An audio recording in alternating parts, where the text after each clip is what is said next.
On the outside, he's very charismatic, so it seems very loving, and she loves him, and I know that. And I said, this guy is creeping me out. I remember those were my exact words because his temper, you could feel it. We drove by and the gentleman was slapping the girl. He was slapping her? Yes, and then we stopped. They ran up and down the sidewalk. He proceeded to hit her, hopped in the car, and they drove off. We've been lucky so far at all the places we've stayed, but I'd say this is one of the best so far.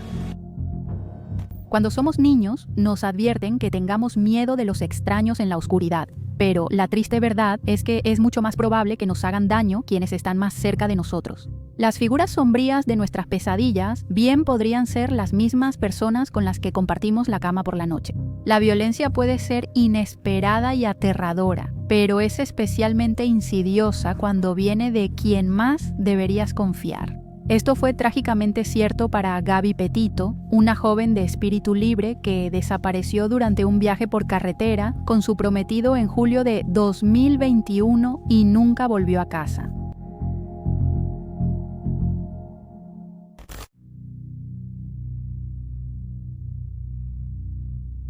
La hija mayor de Nicole Schmidt y Joseph Petito, Gabrielle Venora Petito, nació en 1999, artística y caprichosa. Quienes la conocían mejor la describían como dulce, de espíritu libre y desinteresada. Creciendo en Long Island, en la idílica ciudad de Blue Point, Nueva York, Gabby se graduó de la preparatoria Bayport Blue Point en 2017. En la preparatoria conoció a Brian Laundrie, también originario de Long Island, según sus amigos. La pareja salió de manera intermitente durante su adolescencia y aunque discutían, a veces de forma amarga, nunca se presenció violencia física entre ellos. Brian, el único hijo de Roberta y Christopher Laundrie, parecía ser una persona tranquila, lógica y sensata. Después de la graduación de Gabby, la pareja terminó por un tiempo, pero reavivaron su romance en marzo de 2019. Esta vez, las cosas fueron más serias desde el principio, lo que llevó a Gabby a mudarse a la casa de la familia Laundrie en Northport, Florida, un pueblo tranquilo en la costa del Golfo. En julio de 2020, Brian le propuso matrimonio a Gabby, quien aceptó entusiasmada y publicó una foto juntos en Instagram con la frase: «Haces que la vida se sienta irreal y cada día es como un sueño contigo». Brian también se veía enamorado y dijo lo siguiente: «Mi mayor miedo es que un día despierte y todo haya sido un sueño. Así se ha sentido cada segundo desde que nos encontramos, hasta que la muerte nos separe o despierte. Estoy tan feliz». La respuesta fue: «Sí, te amo, cariño», aunque no sea abiertamente problemático. Las personas cercanas a Gabby, como su amiga Rosa Davis, sentían que había algo extraño en Brian y notaron algunas señales de alerta. Ella presenció directamente las tendencias controladoras de Brian. Una noche, él ocultó la identificación de Gabby para que no saliera con Rosa al bar. Además, recordó muchas noches en las que Gabby se quedaba en su casa solo para evitar a Brian, según le contó a The Daily Mail. Él tiene problemas de celos y sufre de lo que Gabby llamaba episodios, donde escuchaba cosas y voces y no podía dormir. Rose y Gabby, como muchas amigas cercanas, también compartían su ubicación a través de una aplicación en sus iPhones. Pero cuando Brian se enteró, hizo que Gabby la borrara, explicó ella. Él tenía esta apariencia de ser un chico dulce, amable y cariñoso, pero podías notar que algo no estaba bien, que era un poco raro. Por ejemplo, él armaba las hamacas en la playa, pero no se sentaba con nosotras, lo que me parecía extraño.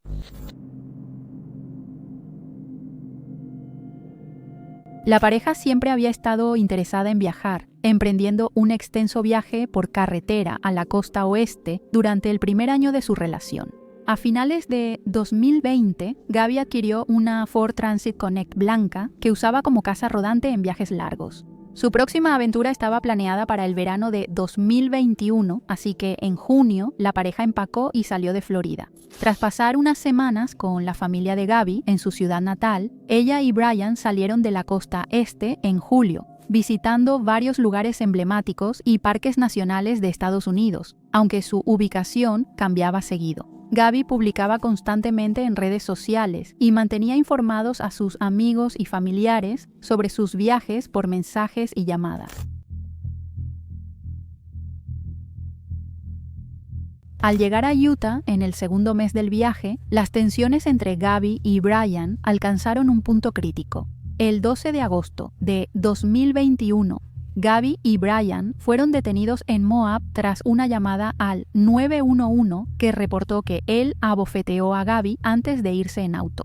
Hi, I'm calling. I'm right on the corner of Main Street by Moonflower, and we're driving by, and I'd like to report a domestic dispute. Florida with a white van, Florida license plate, white land.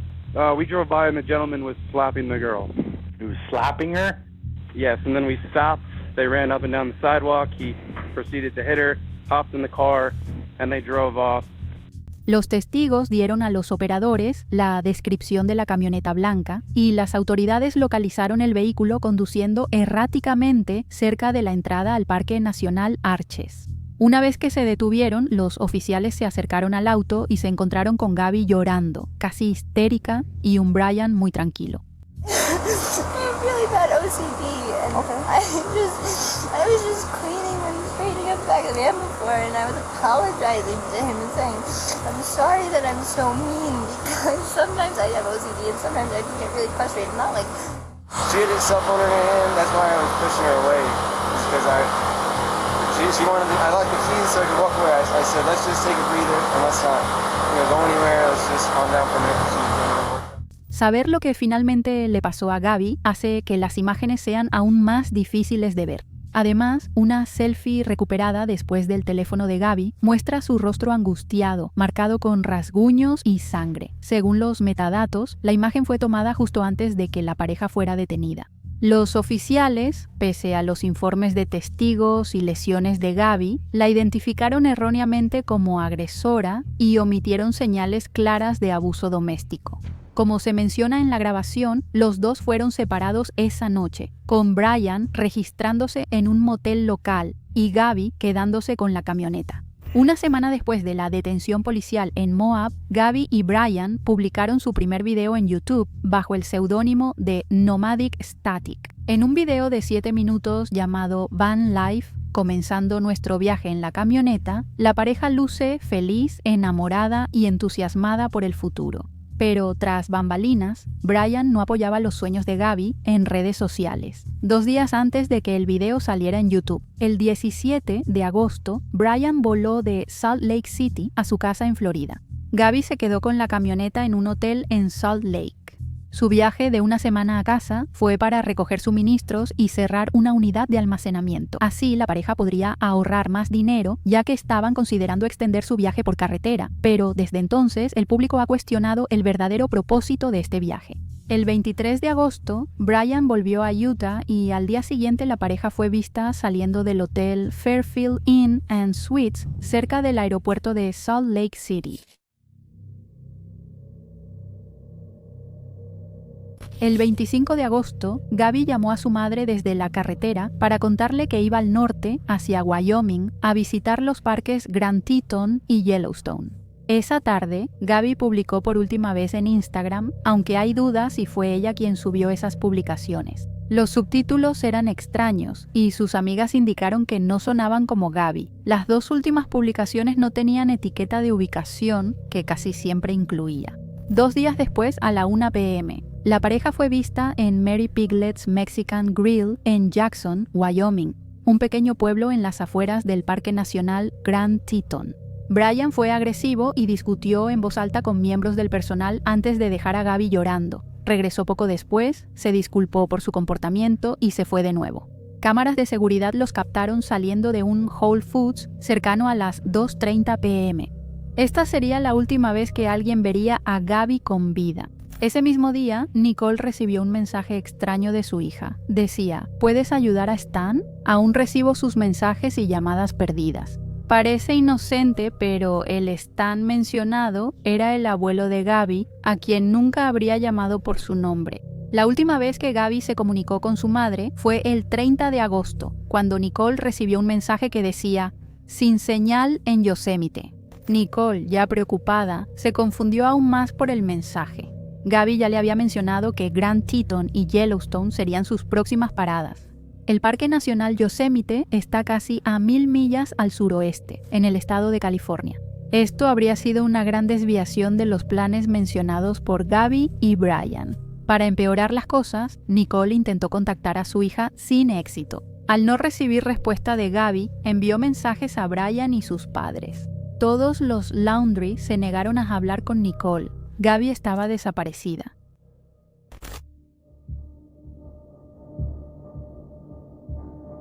Testigos vieron la camioneta blanca de Gabby estacionada en el área de campamento disperso de Spread Creek, en el bosque nacional Bridger-Teton, entre el 26 y el 28 de agosto, y una mujer incluso recordó a un joven blanco de aspecto común comportándose de manera extraña cerca del vehículo.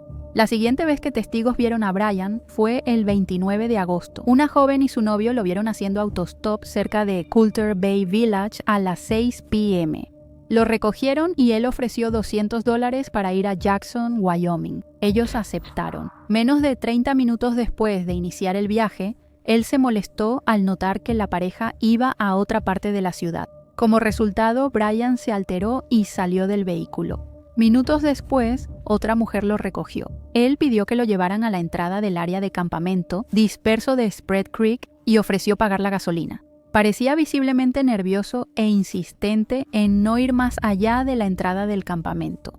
Ese día, Brian hizo varias llamadas frenéticas a sus padres, Roberta y Christopher. Antes sus pláticas no eran notables, pero ahora Brian, angustiado, le dijo a su padre: Gabby se fue. Inmediatamente después de la inquietante conversación con su hijo, Christopher llamó al abogado de la familia desde hace mucho tiempo, Stephen Bertolino, y contrató sus servicios. Las llamadas telefónicas entre Brian, sus padres y su abogado siguieron hasta la noche del 29 de agosto y Bertolino le recomendó a Brian quedarse en Wyoming para que obtuvieran representación legal en el estado.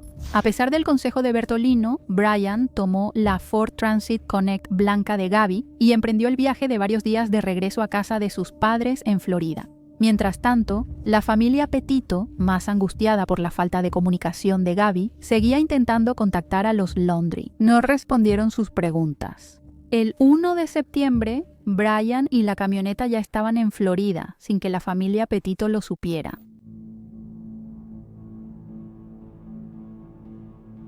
Una semana después de que Brian regresó, los Laundrie ignoraron las continuas súplicas de los Petito por ayuda, y, en su lugar, se fueron de campamento al parque del condado de Fort DeSoto, a aproximadamente 1 hora y media de su casa. El 11 de septiembre, unos 15 días después de ver por última vez a Gabby, Nicole reportó la desaparición de su hija. Brian fue identificado rápidamente por las autoridades como una persona de interés, pero él y sus padres mantuvieron su silencio. Esta actitud reservada se volvió más difícil de explicar a medida que el caso ganaba interés público. En los días siguientes, el paradero de Gabby preocupó a detectives de internet y fue noticia por semanas. The nation is searching for Gabby Petito, but her boyfriend Brian Laundrie is not. El 13 de septiembre, un equipo de vigilancia vio a Brian salir de la casa familiar en su Ford Mustang. 2 días después, el auto volvió y la policía asumió que Brian lo conducía. El 17 de septiembre, los Laundrie reportaron la desaparición de su hijo, diciendo que no lo veían desde el 13. Más tarde, se reveló que la persona que fue vista regresando el Mustang a la residencia de los Laundrie era Roberta, y la policía la había confundido con su hijo.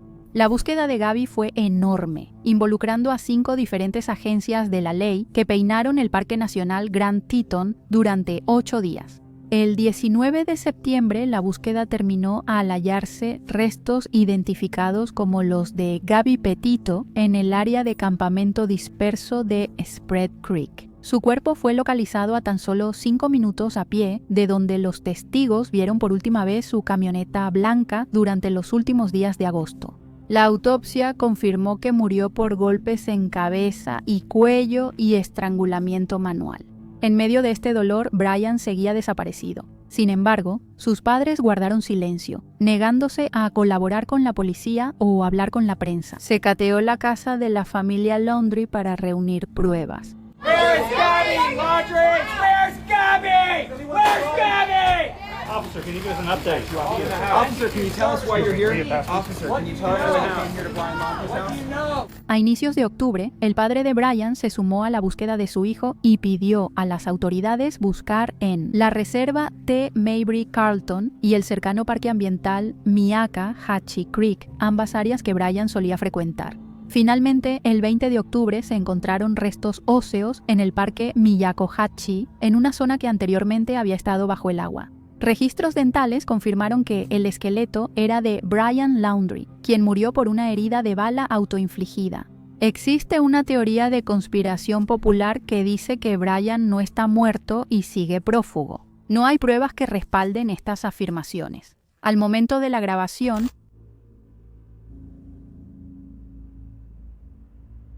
junto al cuerpo de Brian hallaron una bolsa seca con un diario adentro. Brian reconoce que mató a Gabby, diciendo que ella se cayó y se lastimó, por lo que decidió acabar con su sufrimiento de forma compasiva. En sus palabras, terminé con su vida, pensé que era compasivo, que era lo que ella quería, pero ahora veo todos los errores que cometí. Estoy terminando con mi vida no por miedo al castigo, sino porque no soporto vivir otro día sin ella. Naturalmente, los expertos no están de acuerdo con la versión de Brian sobre los hechos, ya que simplemente no coincide con la evidencia forense. Desafortunadamente, solo 2 personas sabían la verdad y ya no están vivas. Poco después del descubrimiento e identificación de los restos de su hija, la familia Petito creó la Fundación Gabby Petito, una organización sin fines de lucro que apoya la búsqueda de personas desaparecidas y a víctimas de violencia doméstica. Aunque han pasado casi 3 años desde el desafortunado viaje de la pareja, siguen apareciendo fragmentos inquietantes de su historia. En junio de 2024, el FBI publicó más de 350 páginas de documentos sobre el caso. Entre los papeles había una carta sincera y sin fecha de Gabby para Brian, en la que le suplicaba, cita, «Por favor, solo deja de llorar y de insultarme, porque somos un equipo y estoy aquí contigo». El 1 de julio de 2024 entró en vigor en Florida la Senate Bill 1224, conocida como Ley Gabby Petito. Esto requiere que las autoridades policiales examinen más detenidamente las denuncias de violencia doméstica y realicen evaluaciones en ciertas circunstancias para determinar si la víctima corre un alto riesgo de sufrir lesiones o la muerte. La legislación fue promovida por el padre de Gabby.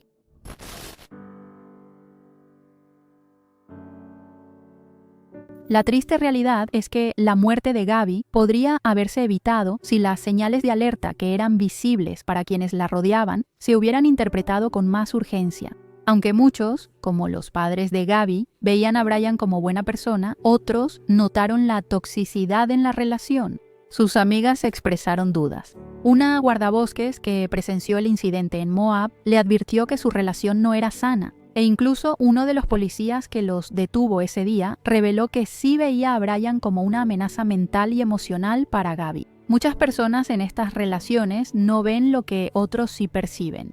Se requiere más educación y recursos para que las personas reconozcan las señales de advertencia y salgan a tiempo. I just hope that people are inspired by her.